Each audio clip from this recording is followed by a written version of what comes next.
اس سلسلے میں اپنی پاکی کا تذکرہ فرمایا. کیا فرمایا؟ بنی اسرائیل کی پہلی آیت ہے سبحان الذی اسری بعبدہ، پاک ہے وہ قادر مطلق جو اپنے بندہ خاص کو رات کے مختصر سے حصے میں سیر کرایا. سبحان الذی اسری بعبدہ لیلا، رات کے مختصر سے حصے میں. پاک ہے وہ قادر مطلق جو اپنے عبد خاص کو، اپنے حبیب مکرم صلی اللہ علیہ وآلہ وسلم کو سیر کرایا من المسجد الحرام، مسجد حرام سے الی المسجد الاقصی، مسجد اقصی کی جانب، الذی بارکنا حولہ، کہ جس کے ارد گرد ہم نے برکتیں رکھی ہے، لنریہ من آیاتنا، تاکہ ہم انہیں اپنی قدرت کی نشانیاں دکھلائیں. انہ هو السمیع البصیر، بلا شک و شبہ وہ خوب سننے والا، خوب دیکھنے والا ہے. تو اللہ تبارک و تعالیٰ نے یہاں تذکرہ یہ فرمایا پاک ہے وہ قادر مطلق جو سیر کرایا اپنے بندہ خاص کو. اللہ کے پیارے حبیب پاک علیہ السلام کے معراج مبارک کا، آپ کے اس عالم بالا کے سفر کا، مسجد حرام سے بیت المقدس کی طرف تشریف لے جانے کا ذکر کیا تو آپ دیکھیں کہ شان سے ذکر کیا. اور ایک بات یہاں یہ بھی سمجھیں کہ دنیا میں کوئی سیر کرتا ہے، دنیا میں کوئی سفر کرتا ہے تو اس کے سفر کی روداد کون بیان کرتا ہے؟ ایک وزیر سفر کرتا ہے تو اس کی روداد کو صحافی حضرات بیان کرتے ہیں. آقا سفر کرتا ہے تو اس کے خدام سفر کی روداد بیان کرتے ہیں. استاد سفر کرتے ہیں تو شاگرد سفر کی روداد بیان کرتے ہیں. تو جو سفر میں شریک ہوتے ہیں، رفیق ہوتے ہیں، تو بڑا سفر کرتا ہے تو ان کے چھوٹے اس سفر کی روداد مرتب کر کے لوگوں کے سامنے پیش کرتے ہیں، احوال سفر بیان کرتے ہیں. ایسا تو کہیں نہیں ہوا کہ شاگرد نے سفر کیا ہو، استاد نے سفر کی روداد بیان کی ہو.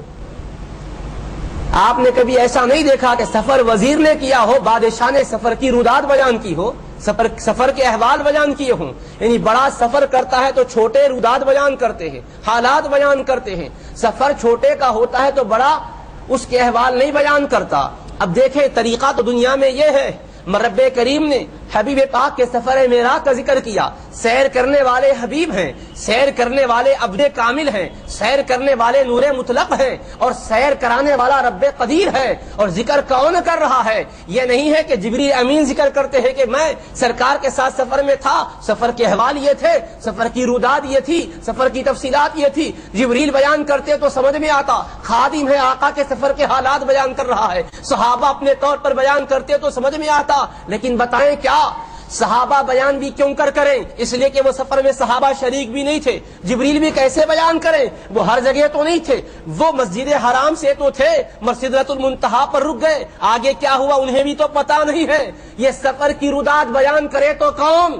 رب کریم نے ضمانت لی، حبیب سفر کے احوال کو جاننے والا کوئی اور نہیں، سفر کے جزئیات کو جاننے والا کوئی اور نہیں. سفر تم کر رہے ہو، سیر تم کر رہے ہو، میں کرا رہا ہوں. ہر لمحے پہ میری رحمتیں ساتھ ہے، میری عنایتیں ساتھ ہے. میں خود اپنے محبوب آپ کے سفر کی روداد کو بیان کروں گا تاکہ دنیا کو پتا چل جائے. دنیا والے بھی سفر کرتے ہیں، سفر کا انداز الگ ہوتا ہے. میرے پیارے آپ سفر کرتے ہیں تو آپ کے سفر کی شان ہی کچھ اور ہوتی ہے. سیر آپ کی ہے، بنداز بیان میرا ہے. کرم کس طرح سے رب کریم کا اپنے حبیب پر ہے. فرمایا سبحان الذی اسری بعبدہ، پاک ہے وہ قادر مطلق جو سیر کرایا اپنے بندہ خاص کو. اللہ پاک سیر کرا رہا ہے تو کیا فرما رہا؟ سیر کرایا، پاک ہے وہ پروردگار جو سیر کرایا اپنے بندے کو. بھائی کسی کا تعارف کرانا چاہتے ہیں آپ تو کیسے تعارف کراتے؟ ایک مولانا صاحب تشریف لائے، آپ تعارف کرائیں گے تو بھئی یہ وہ مولانا صاحب ہیں جو اس مسجد میں امامت کرتے ہیں، یہ وہ مولانا صاحب ہے جو اس مسجد میں خطبہ دیتے ہیں.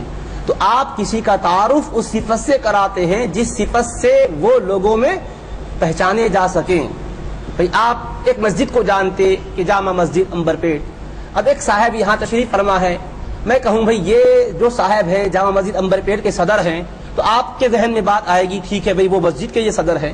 تو جس کا پہلے سے آپ کے پاس تعارف ہو اس کے ذریعے سے آپ ان کی پہچان کرواتے ہیں. یہی طریقہ ہے یا نہیں ہے؟ ایک ادارے کو آپ جانتے ہیں جامعہ نظامیہ، یہاں کوئی تشریف لائے تو ہم کہیں گے بھئی یہ جو صاحب ہیں یہ جامعہ نظامیہ کے استاذ ہیں، تو آپ کہتے ہیں ہاں ہاں ٹھیک ہے. یہی طریقہ ہوتا ہے نا. اب آپ دیکھیں قرآن کی اس آیت کو، سبحان الذی اسری بعبدہ، پاک ہے وہ قادر مطلق، اپنی پاکی کو بیان کر رہا. پاک ہے وہ قادر مطلق. اب اپنی پاکی پر دلیل کیا دے رہا ہے؟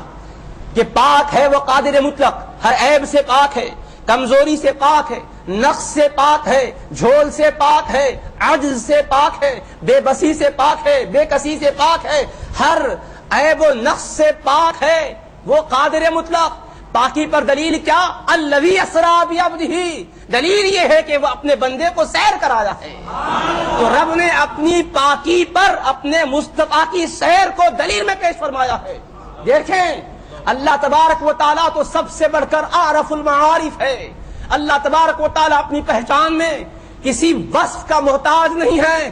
رب تبارک و تعالیٰ کی پہچان کے لیے آسمان و زمین کی ضرورت نہیں ہے۔ وہ پروردگار عالم سب سے بڑھ کر اپنی معرفت لوگوں پر واضح فرمانے والا ہے، لیکن ہمیں ایک سلیقہ دیا، ہمیں شعور دیا کہ میرے بندو میں اپنا تعارف کروا رہا ہوں، اپنی پاکی کا چرچا کروا رہا ہوں، اپنی سبوحیت کا تم سے کلمہ پڑھوا رہا ہوں، تو میرا اسلوب تو دیکھو، پاکی اپنی بیان کرتا ہوں، پاکی پر اپنے مصطفیٰ کو دلیل میں پیش کرتا ہوں۔ سبحان الذی اسری بعبدہ، پاک ہے وہ قادر مطلق جو سیر کرایا اپنے بندے خاص کو۔ تو سفر مصطفیٰ کو اللہ پاک نے اپنے پاکی کی دلیل میں پیش فرمایا یہ سفر تو دیکھو، اس سفر کو دیکھ کر اب سمجھو کہ ہم کیسی شان والے ہیں، ہماری پاکی کا اندازہ کرو ہم کیسے بے عیب ہیں، کہ دیکھو لمحے بھر میں اپنے حبیب پاک کو کیسا سیر کرائے ہیں۔ تو الذی اسری بعبدہ، پاک ہے وہ قادر مطلق جو سفر کرایا، سیر کرایا بعبدہ اپنے بندے خاص کو، اپنے بندے خاص کو سیر کرایا، آقا کی سیر کا تذکرہ کر کے اپنا تعارف کروایا ہے۔ قرآن کریم کا یہ اسلوب ہے۔ الحمدللہ الذی انزل علی عبدہ الکتاب، تعریف ہے اس اللہ کے لیے، کیا شان ہے اللہ کی، الذی انزل علی عبدہ الکتاب، جس نے اپنے بندے خاص پر اپنی کتاب نازل فرمائی ہے، اپنی حمد و ثنا کو بیان کر رہا ہے، اپنی شان و عظمت کو بیان کر رہا ہے، صفت یہ لاتا ہے کہ اپنے بندے خاص پر کتاب نازل فرمائی ہے۔ قربان جائیں کیا اللہ تبارک و تعالیٰ کا اسلوب بیان ہے۔ هو الذی ارسل رسولہ بالہدی ودین الحق، وہی شان والا پروردگار ہے۔ اب شان کی دلیل کیا ہے؟ الذی ارسل رسولہ، جس نے اپنے رسول کو ہدایت اور دین حق کے ساتھ اس دھرتی پر بھیجا ہے۔ تو اپنی شان و عظمت کو بیان کر رہا ہے، دلیل میں کیا دے رہا ہے؟ شان والا ہے، کیا شان ہے اس کی کہ دیکھو شان کیسی ہے، اپنے حبیب پاک کو بھیجا ہے، ہدایت کے ساتھ بھیجا، دین حق و صداقت کے ساتھ بھیجا ہے۔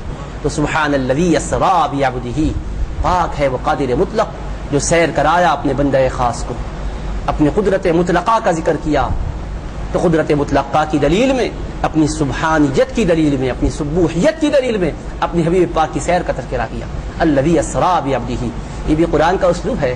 حضرت موسیٰ علیہ السلام کو بھی اللہ نے معراج عطا کی، حضرت ابراہیم علیہ السلام کو بھی معراج عطا کی، مگر قرآن کیا کہتا ہے؟ وَلَمَّا جَاءَ مُوسَىٰ لِمِيقَاتِنَا، اور جب موسیٰ ہمارے مقرر کردہ وقت پر ہماری بارگاہ میں حاضر ہوئے، حضرت موسیٰ کے لیے وقت مقرر کیا تھا، طور پر آؤ، ہم کلامی کے شرف سے مشرف کیے جاؤ گے۔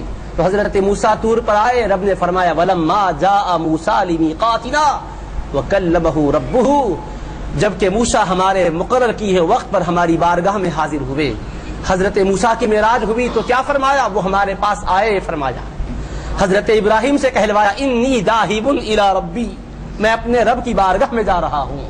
حضرت ابراہیم کی معراج ہوئی، وہ یہ کہنے لگے انی ذاہب الی ربی، بے شک میں اپنے رب کی بارگاہ میں جا رہا ہوں۔ ان سے کہلوایا کہ بے شک میں جا رہا ہوں۔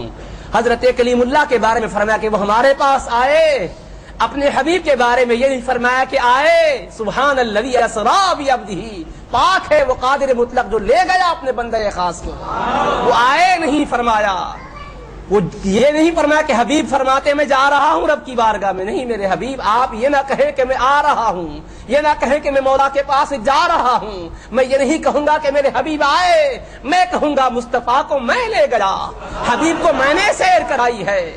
تو دیکھیں آپ کتنی محبت کا انداز ہے، اللہ اکبر، کیا شان ہے حبیب پاک کی۔ یہی قرآن کا اسلوب ہے۔ قرآن کے اسالیب پر ہم جب گہری نظر ڈالتے ہیں تو عظمت حبیب پاک کے رنگا رنگ جلوے نظر آتے ہیں۔ پھر وہ بھی آپ دیکھیں حضرت موسیٰ علیہ السلام کے لیے اللہ پاک نے جب طور کے لیے ہم کلامی کے شرف سے مشرف فرمانے کے لیے، انہیں معزز فرمانے کے لیے اس کی مشیت مقتضی ہوئی، اس کی حکمت کا اقتضا ہوا، رب کریم نے حضرت موسیٰ سے وعدہ فرمایا، وَوَاعَدْنَا مُوسَىٰ 30 لَيْلَةً، ہم نے موسیٰ علیہ السلام سے وعدہ کیا 30 راتوں کا کہ 30 راتیں گزارو، روزے سے رہنا، جب اس کے بعد ہم اپنے پاس بلائیں گے پھر اللہ نے 10 کا اور اضافہ کیا. اس طرح سے 40 راتیں مکمل ہوئی. 40 راتیں مکمل ہونے کے بعد اپنی بارگاہ میں حاضری کا اذن عطا ہوا. پھر اس کے بعد ہم کلامی کے شرف سے مشرف فرمایا. حضرت کلیم اللہ کو معراج عطا کی تو مقرر کر دیا کہ 40 کے بعد تمہیں آنا ہے, طور کے پاس آ کر ہمارے کلام سے مشرف ہونا ہے, کلیم اللہ کا اعزاز پانا ہے. آپ دیکھیے وہاں وقت مقرر ہے, تعین کیا کہ 40 کے بعد یہ ہوگا. 40 کے بعد پھر اللہ کے کلیم پہنچتے ہیں. قرآن کہتا ہے وَلَمَّا جَاءَ مُوسَىٰ لِمِيقَاتِنَا, ہمارے پاس موسیٰ آئے, مقررہ وقت کے ساتھ آئے. تو اس طرح ذکر فرمایا. لیکن حبیب کی معراج کی بات آ رہی ہے, حبیب کے سیر سماوات کی بات آ رہی ہے, حبیب کے عروج و ارتقاء کی بات آ رہی ہے, حبیب کے ماورائے عرش جانے کی بات آ رہی ہے, حبیب کے حضیر قدس میں پہنچنے کی بات آ رہی ہے, حریم ناز میں جا کر باریابی کی بات آتی ہے. ہم کلامی سے مشرف ہی نہیں بلکہ دیدار حق سے معزز ہونے کی بات آتی ہے. تو رب کریم یہ نہیں فرماتا حبیب 30 دن مسلسل روزے رہیں, راتوں میں قیام کریں, پھر اس کے بعد ہم آپ کو اپنی بارگاہ میں بلائیں گے, مزید اضافہ کر کے 40 کا ہم اہتمام کرواتے ہیں, اس کا اہتمام کر کے آئیں. ایسا نہیں فرمایا, نہ قرآن میں کہیں فرمایا, نہ احادیث شریفہ سے کہیں اس کا ثبوت ملتا ہے کہ سفر معراج سے پہلے اللہ پاک نے ایسا فرمایا ہو کہ 30 کی تکمیل کے بعد آپ کو آنا ہوگا, 40 کی تکمیل کے بعد آنا ہوگا, یا 10 دن کے بعد آنا ہوگا. ایسا نہیں فرمایا. کیوں ان کے لیے فکس کیا, یہاں کیوں نہیں؟ تو بس راز سمجھ میں یہ آتا ہے کہ جب مقرر کر دیا جاتا تو جس کے لیے مقرر کیا جاتا کہ ان کو جانا ہے وہ انتظار میں رہتے کہ وہ 10 دن کے بعد جانا ہے. 1 دن گزرتا, 9 دن باقی ہے, انتظار کی گھڑیاں گزرتی رہتی, اشتیاق کی کیفیت کے ساتھ لمحہ بلمحہ تکتے رہتے کہ وہ گھڑی آنے والی ہے, مجھے سفر کرنا ہے. تو انتظار کرنا پڑتا. کلیم اللہ کے لیے تعین وقت کے ساتھ انتظار کا مسئلہ رہا. حبیب اللہ کے لیے اس طرح سے تعین کر کے نہیں فرمایا, تعین کر کے فرماتا تو مکہ مکرمہ میں حبیب گنتے رہتے. رب 40 دن کے بعد بلانے کا وعدہ فرمایا, 1 دن گزر گیا ابھی 39 باقی ہے, 2 دن گزر گئے ابھی اور 30 باقی ہے. جیسے جیسے دن گزرتے جاتے اشتیاق بڑھتا جاتا, انتظار کی گھڑیاں گزرتی.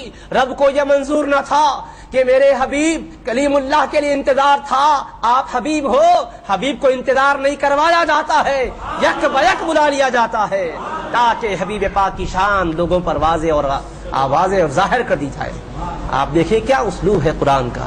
ادھر یہ حکم ہے کہ ہم نے ان کے لیے وقت مقرر کیا, یہاں یہ نہیں ہے کہ سبحان الذی وعد عبدہ 30 لیلہ, پاک ہے وہ قادر مطلق جو اپنے حبیب پاک سے 30 راتوں کا وعدہ کیا. وَأَسْرَىٰ بِعَبْدِهِ, پھر اپنے بارگاہ میں انہیں 30 کے بعد بلایا. ایسا نہیں فرمایا, بس فرماتا ہے سبحان الذی اسریٰ بعبدہ, پاک ہے وہ قادر مطلق جو سیر کرایا اپنے بندہ خاص کو, سیر کرایا. وہاں یہ تذکرہ نہیں ہے, وعدہ کر کے ٹائم مقرر کر کے انتظار کروا کے بلایا نہیں, حبیب کے لیے انتظار نہیں. اسی لیے آپ دیکھتے ہیں کہ اگر ایسا ہوتا تو اللہ کے پیارے حبیب علیہ الصلوۃ والسلام اس وقت کہاں رہتے؟ حتیم کعبہ میں رہتے, یا طواف کعبہ میں رہتے, یا قیام اللیل میں رہتے. لیکن اللہ پاک کا ارادہ یہ ہوا کہ نہیں, میرے حبیب پاک کی شان کو میں اول لمحے سے ہی لوگوں پر ظاہر کر دوں. اس لیے بلایا. تو کیسے وقت بلایا؟ رجب کا مہینہ ہے, 27ویں شب ہے, 2 شنبے کی رات ہے. حبیب پاک علیہ السلام اپنے کاشان اقدس میں بھی نہیں ہیں. سرکار دو عالم علیہ السلام کی عادت کریمہ ہے کہ آپ اپنے کاشان اقدس میں اپنے دولت قدے میں رہتے ہیں, یا رات میں پھر اللہ کے حرم میں آ کر عبادت میں مصروف رہتے ہیں. لیکن آج عجیب بات ہے, حبیب پاک کے دل میں یہ بات ڈالی کہ حبیب اپنی ہمشیر ام ہانی بنت ابی طالب کے دولت قدے کو آج اعزاز سے مالا مال کیجیے, اس دولت قدے کو راحت قدا بنائیے, وہاں آپ آرام فرمائیں. حبیب پاک کے قلب اطہر میں آیا خلاف معمول حضور پاک علیہ الصلوۃ والسلام ام ہانی بنت ابی طالب رضی اللہ عنہا کے مکان میں آرام فرما رہے ہیں. رات کا وقت ہے. حبیب پاک یوں تو قرآن کہتا ہے, اللہ تبارک و تعالیٰ کی حبیب کی عادت شریفہ کیا ہے, رات رات قیام فرماتے, قدمین اطہرین ورم زدہ ہو جاتے. اللہ پاک فرماتا یا ایھا المزمل قم اللیل الا قلیلا, اے چادر اوڑھنے والے حبیب, اے کمبل اوڑھنے والے محبوب, رات کو قیام کیجئے مگر تھوڑا کیجئے، ساری رات قیام کی زحمت کیوں گوارا فرماتے؟ جو حبیب راتوں رات قیام کرتے، رب فرماتا قم اللیل الا قلیلا، کچھ کم قیام کیجئے، نصفہ آدھی رات قیام کیجئے، او انقص منہ قلیلا، یا اس سے بھی کچھ کم کیجئے، او زد علیہ، یا آپ کی